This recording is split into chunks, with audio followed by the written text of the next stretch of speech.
Hola, soy David Wolper.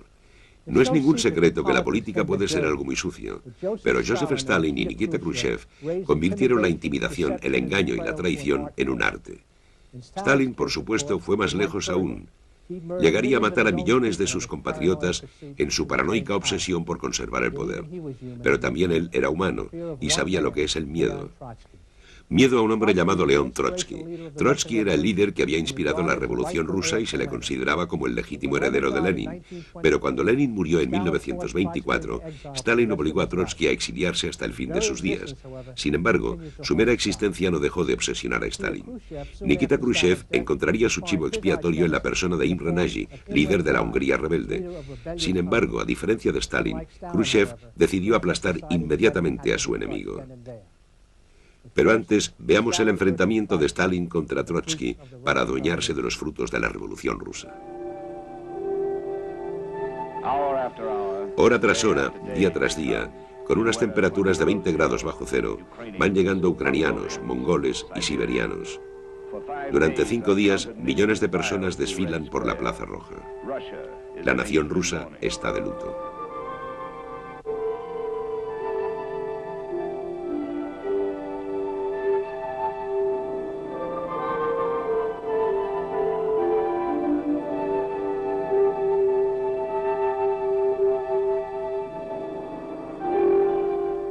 Lenin, el fundador de la Unión Soviética, ha muerto.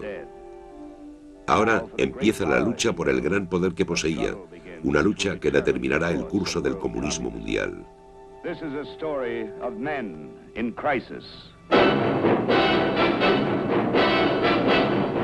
Poder contra poder.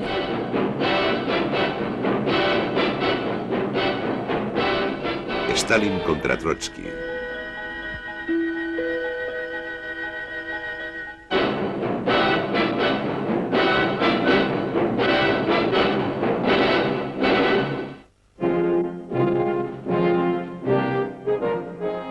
En 1940, la Unión Soviética cuenta con el ejército más poderoso del mundo. Y durante 2 décadas, el ejército y la nación han sido dirigidos por un solo hombre, Joseph Stalin, dictador absoluto de 200 millones de personas, soberano de un imperio que abarca 2 continentes.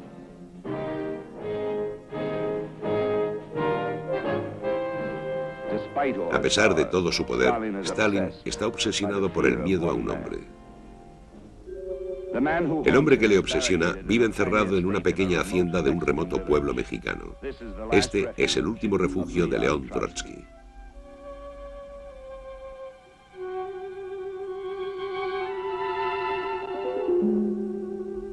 Expulsado del Kremlin, ha huido atravesando Europa y Asia.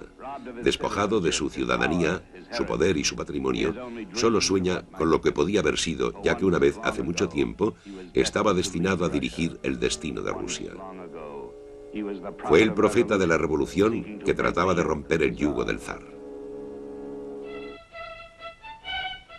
En 1900, la nobleza rusa vive en un mundo aislado, impasible ante la miseria y la pobreza de millones de rusos. La única preocupación de la familia real es librarse del aburrimiento de la vida en la corte por medio de pasatiempos infantiles.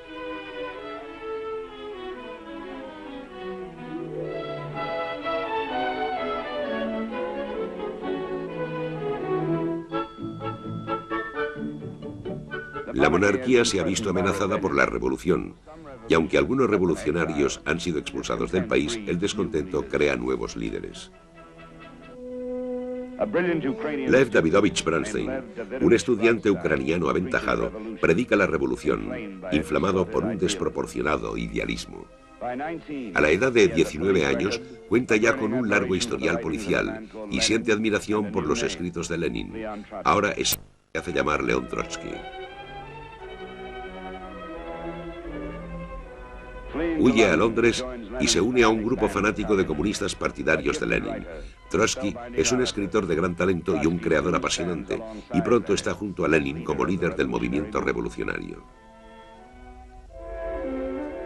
En 1917, Trotsky se encuentra en la ciudad de Nueva York. Es un alborotador que ha sido expulsado de casi todos los países europeos. Aquí escribe para el periódico socialista Nový Mír y predica el evangelio del comunismo de Lenin. Se dice que más tarde también trabajaría como lavaplatos, camarero, y hay incluso quienes sostienen que trabajó por $5 al día como extra en uno de los primeros estudios cinematográficos.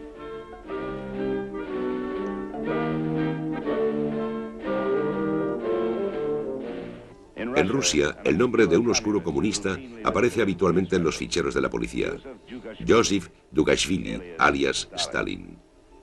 Es un hombre poco impresionante, que se concentra en las tareas rutinarias de la administración del partido y se convierte silenciosamente en un engranaje indispensable de la maquinaria comunista. Parece contento de seguir siendo un oscuro funcionario del partido. En 1917, los agitadores aprovechan una huelga de los trabajadores de Petrogrado como medio de iniciar una revolución abierta contra 1000 años de tiranía.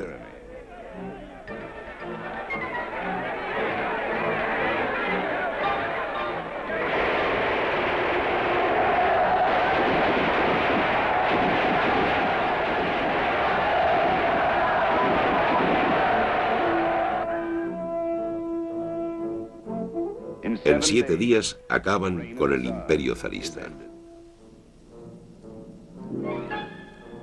Durante meses, el destino de Rusia estará en la cuerda floja, guiado tan solo por un débil e ineficaz gobierno provisional. Lenin regresa a Rusia después de pasar 15 años en el exilio. Con un pequeño pero leal grupo de seguidores, está dispuesto a derrocar al gobierno y establecer el primer Estado comunista del mundo. Pero en cuestión de meses, el gobierno provisional le obligará a huir.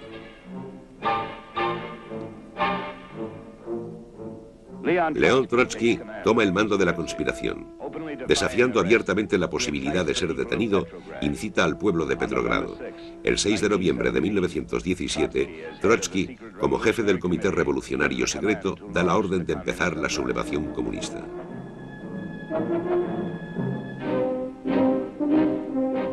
Divisiones enteras desertan del ejército y se unen a la causa comunista. Campesinos y obreros se alistan en el ejército de Trotsky. Con el tiempo, llegará a encabezar una fuerza de 5 millones de hombres.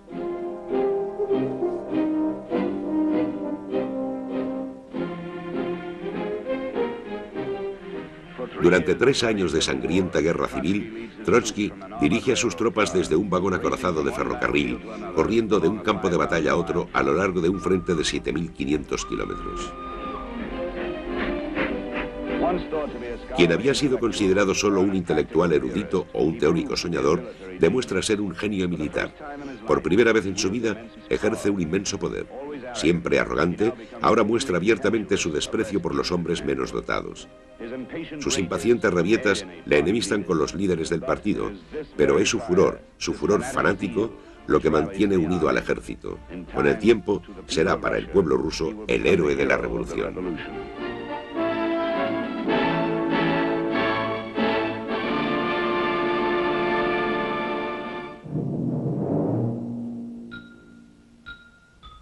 Sin embargo, entre los líderes del Kremlin es considerado como una amenaza. A los principales oficiales soviéticos se les insinúa que un hombre arrogante con un ejército de 5 millones de hombres es peligroso. Los rumores contra Trotsky son estimulados por un oficial del partido tranquilo y de apariencia vulgar, Joseph Stalin. En 1923, en Rusia, la monarquía zarista había dejado paso a la dictadura de Lenin. Pero su vida, consagrada a la revolución, toca su fin. Sufre una enfermedad tras otra. Aunque todavía es un símbolo para el pueblo, Lenin, enfermo, no tiene fuerzas para detener el cada vez mayor complejo de agencias gubernamentales y organizaciones del partido y delega las funciones rutinarias de la burocracia a un discreto secretario del partido, Joseph Stalin. Moscú es el centro de la Unión Soviética, escaparate del comunismo. Aquí, los burócratas del partido constituyen la nueva nobleza rusa, e igual que sus predecesores, también ellos viven en un mundo aislado.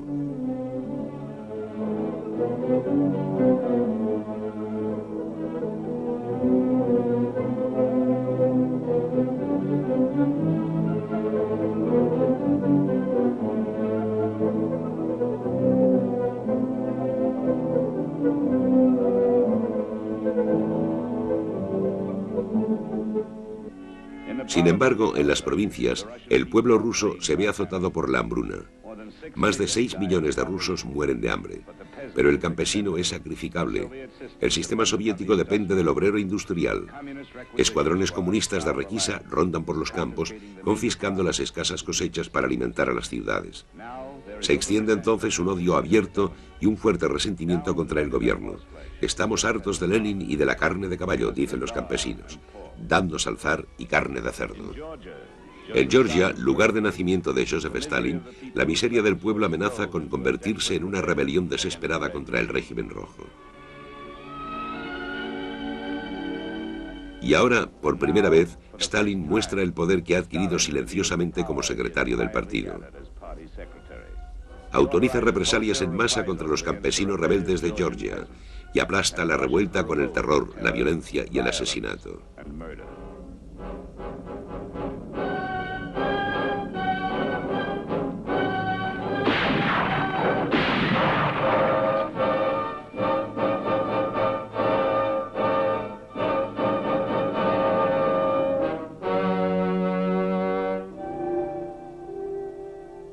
Solo ahora, Lenin se da cuenta de que la brutal ambición de Stalin es una amenaza para él mismo y para el partido. El dictador ruso decide denunciar públicamente a Stalin en el próximo congreso del partido.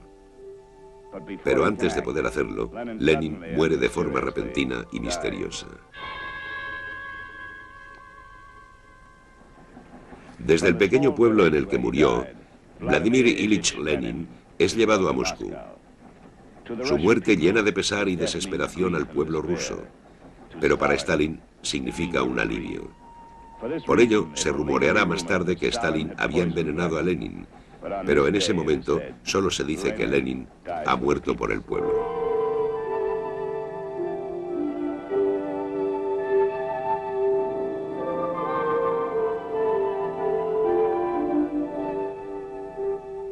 Stalin aún no se ha librado de la ira del dictador. En el testamento secreto que deja su esposa, Lenin exige la destitución de Stalin y nombra a Trotsky como único heredero. El testamento debe ser hecho público en el Congreso del partido.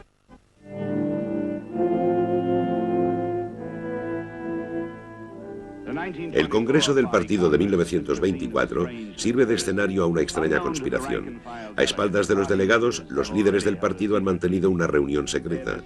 Deciden no revelar el contenido del testamento de Lenin, porque el temor al arrogante Trotsky se impone al deseo de respetar la última voluntad de Lenin, y muchos deben su posición a Stalin, el tranquilo y laborioso burócrata.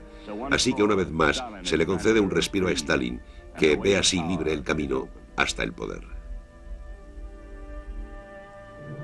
Stalin silenciosamente va sustituyendo a los seguidores de Trotsky por hombres grises y leales como Molotov. Gradualmente va aumentando su control sobre el partido y el gobierno. Más tarde, Trotsky dirá: la ascensión de Stalin tuvo lugar tras un impenetrable telón político. Ahora, tras ese telón, Stalin utiliza su poderosa influencia para eliminar a Trotsky de la vida pública y de relevarle uno tras otro de sus cargos importantes.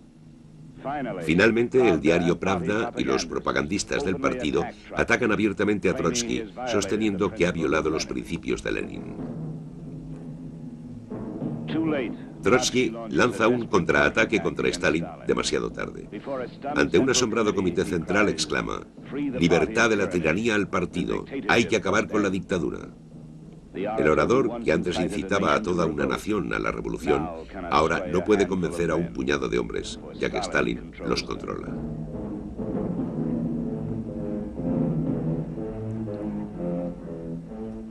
Trotsky es condenado. Se exige su expulsión. La violenta reunión se convierte en un caos cuando uno de los líderes del partido se desploma repentinamente y muere de un infarto de miocardio. Tan fogosa ha sido su denuncia de Trotsky.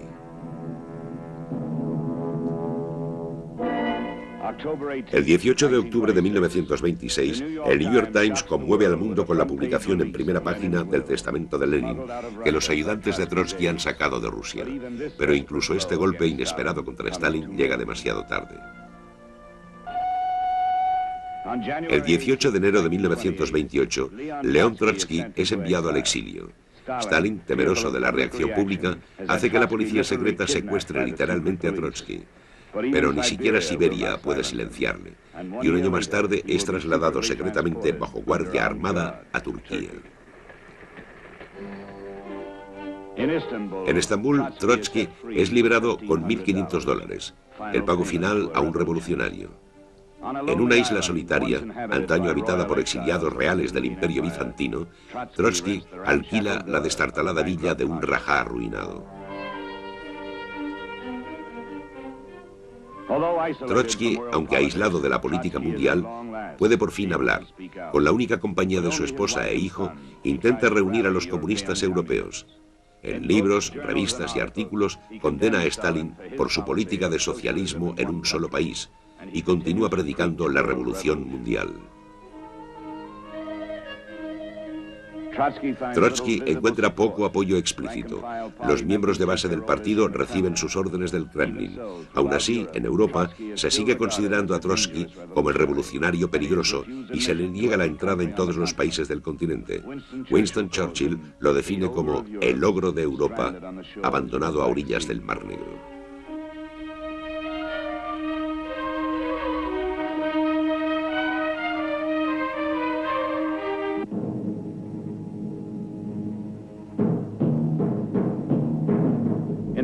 En el mundo comunista, Joseph Stalin es el dirigente supremo y un dictador puede crear su propia leyenda. Stalin determina lo que el pueblo debe creer. Para satisfacer sus deseos, cambiará el pasado. Una de las primeras cosas que hace es borrar a León Trotsky de la historia comunista. Trotsky, el hombre que ocupaba el segundo lugar después de Lenin, desaparece de los archivos, los libros y las fotos de la Unión Soviética.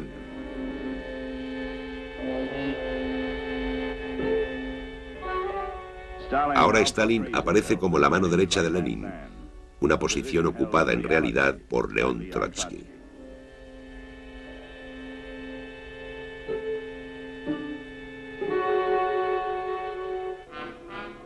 Stalin se cobija bajo la leyenda de Lenin. Se escucha una nueva consigna. Hoy Lenin es Stalin.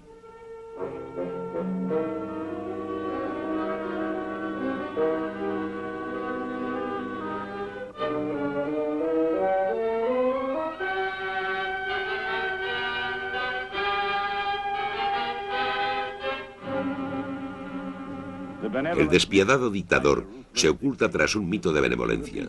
Para el pueblo representa el papel de un familiar bondadoso. Pero Stalin purga a millones de campesinos descontentos, condena a educadores y escritores a los campos de concentración siberianos, destruye iglesias y templos y, uno a uno, ejecuta a los líderes fundadores del partido hasta que solo quedan dos, Joseph Stalin y León Trotsky.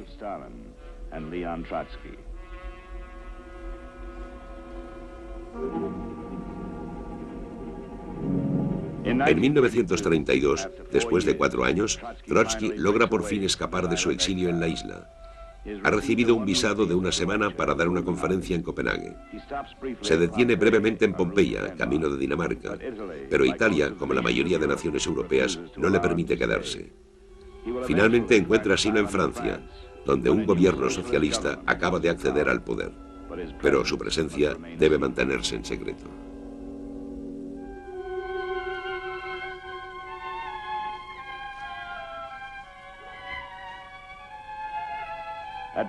En Barbizon, en Francia, en una casa aislada, Trotsky establece temporalmente su hogar, haciéndose llamar el señor Sedova. Pero a pesar de las precauciones, se descubre su identidad. Ahora, toda la facción política francesa exige la expulsión de Trotsky, y el inestable gobierno no puede negarse.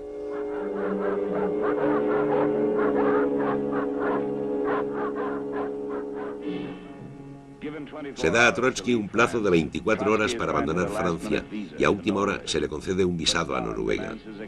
Pero Stalin exige su expulsión, alegando que Noruega es una base para la conspiración. Amenaza con romper las relaciones diplomáticas por culpa de un único exiliado, enfermo y sin dinero. Trotsky afirma: el Kremlin negocia por mi cabeza.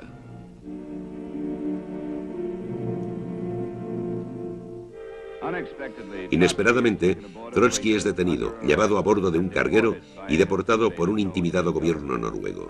Inseguro de su destino, León Trotsky abandona Europa por última vez. Por fin le han obligado a marcharse al otro lado del mundo. En México, un pequeño grupo de seguidores dirigido por el artista Diego Rivera ha convencido al gobierno de que conceda asilo a Trotsky. A casi 11.000 kilómetros de Moscú, este será su último refugio. Rodeado por el poder de la Armada de la Unión Soviética, Stalin sigue obsesionado por el temor a León Trotsky. Pero tras 10 años acumulando poder e intensificando su control, Stalin cree ser lo suficientemente fuerte como para eliminar a Trotsky sin arriesgarse a una reacción violenta.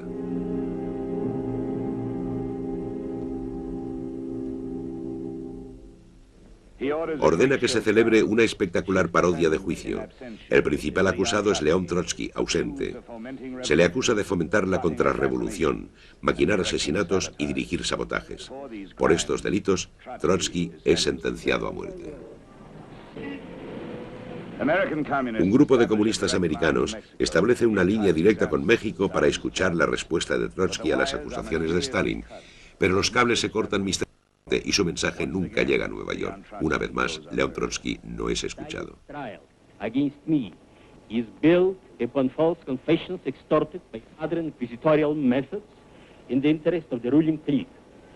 There are no crimes in history more terrible in intention or execution than the Moscow trials of Zinoviev, Kamenev, or Petakov-Radek. His trials developed not from communism, not from socialism, but from Stalinism. That is from the irresponsible despotism of the bureaucracy over the people.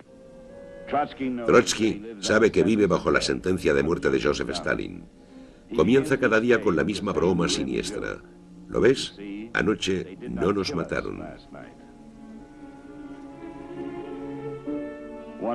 Uno tras otro, sus 4 hijos, que viven en Europa, mueren de forma misteriosa y violenta. Trotsky encuentra fuerzas en su odio. Es un hombre solitario. Trabaja en su último libro, una reveladora biografía de Joseph Stalin. Cada día inspecciona la casa que amargamente llama la pequeña fortaleza, comprobando las ametralladoras ocultas, los sistemas de alarma y las fortificaciones. Pero un agente stalinista, disfrazado de fiel seguidor, ya ha penetrado en las defensas de Trotsky. El 20 de agosto de 1940, mientras trabajaba en su despacho, León Trotsky es mortalmente herido, golpeado por la espalda con un piolet. Vive casi 24 horas más, pero el 21 de agosto de 1940, Trotsky muere.